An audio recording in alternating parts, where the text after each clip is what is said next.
लोकसभा चुनाव के दौरान कांग्रेस सहित इंडी गठबंधन के तमाम दलों ने ये नैरेटिव सेट किया कि आरएसएस और बीजेपी मिलकर पिछड़ों और दलितों का आरक्षण खत्म कर देंगी, क्योंकि ये दोनों पिछड़ा और दलित विरोधी हैं। और इसी के साथ इंडी गठबंधन ने जातीय जनगणना के मुद्दे को जमकर भुनाया। लेकिन आरएसएस ने एक ही झटके में इस मामले पर अपना रुख जाहिर कर इंडी गठबंधन के हाथों से ये मुद्दा पूरी तरह से छीन लिया। पिछले कुछ दिनों में ही दो बड़े मुद्दों को हाथ से निकलता देख कांग्रेस बुरी तरह से बौखला गई। इसके पहले मोदी सरकार ने यूनिफाइड पेंशन स्कीम की घोषणा करके विपक्षी दलों के ओल्ड पेंशन स्कीम के मुद्दे को कचरे के डब्बे में डाल दिया था, और अब राष्ट्रीय स्वयंसेवक संघ ने जातीय जनगणना के मुद्दे को एक झटके में ही खत्म कर दिया।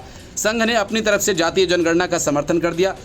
उसने कहा कि जातिगत जनगणना होनी चाहिए, लेकिन इसे सिर्फ राजनीतिक फायदे के लिए नहीं करवाया जाना चाहिए, इसे सिर्फ लोगों के विकास के लिए इस्तेमाल किया जाना चाहिए। संघ की ये बात जाति के नाम पर सियासत करने वाले नेताओं और दलों को चुभ गई। आरएसएस की टिप्पणी के एक दिन बाद कांग्रेस ने पूछा कि अब संघ की तरफ से हरी झंडी मिल गई है तो क्या प्रधानमंत्री नरेंद्र मोदी कांग्रेस की एक और गारंटी को हाईजैक करके जाति जनगणना करवाएंगे?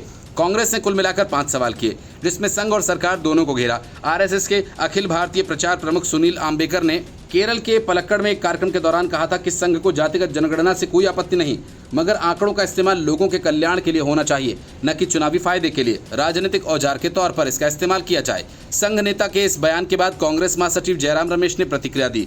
उन्होंने एक पोस्ट के जरिए सवाल किया, क्या आरएसएस के पास जातिगत जनगणना पर निषेधाधिकार है? सोशल मीडिया प्लेटफॉर्म एक्स पर कांग्रेस नेता जयराम रमेश ने एक पोस्ट के जरिए मोदी सरकार से 5 सवाल पूछे। इन सवालों के जरिए संघ को भी निशाने पर लिया गया है। जयराम रमेश ने पूछा कि जाति जनगणना को लेकर आरएसएस की उपदेशात्मक बातों से कुछ बुनियादी सवाल उठते हैं। क्या आरएसएस के पास जातिगत जनगणना पर विशेषाधिकार? जातिगत जनगणना के लिए इजाजत देने वाला आरएसएस कौन है? आरएसएस का क्या मतलब है जब वो कहता है कि चुनाव प्रचार के लिए जाति जनगणना का दुरुपयोग नहीं किया जाना चाहिए? क्या ये जज या अंपायर बनना है?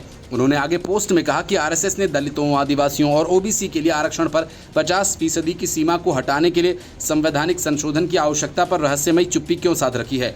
अब जब आरएसएस ने हरी झंडी दिखा दी है तो क्या नॉन बायोलॉजिकल प्रधानमंत्री कांग्रेस की एक और गारंटी को हाईजैक करेंगे और जाति जनगणना करवाएंगे? कांग्रेस अध्यक्ष मल्लिकार्जुन खड़गे ने इसके पहले कहा था, आरएसएस को देश को स्पष्ट रूप से बताना चाहिए कि वो जाति जनगणना के पक्ष में है या इसके खिलाफ। खड़गे ने कहा कि देश के संविधान के बजाय मनुस्मृति के पक्ष में होने वाले संघ परिवार को क्या दलित, आदिवासी, पिछड़ा वर्ग और गरीब वंचित समाज की भागीदारी की चिंता है या नहीं?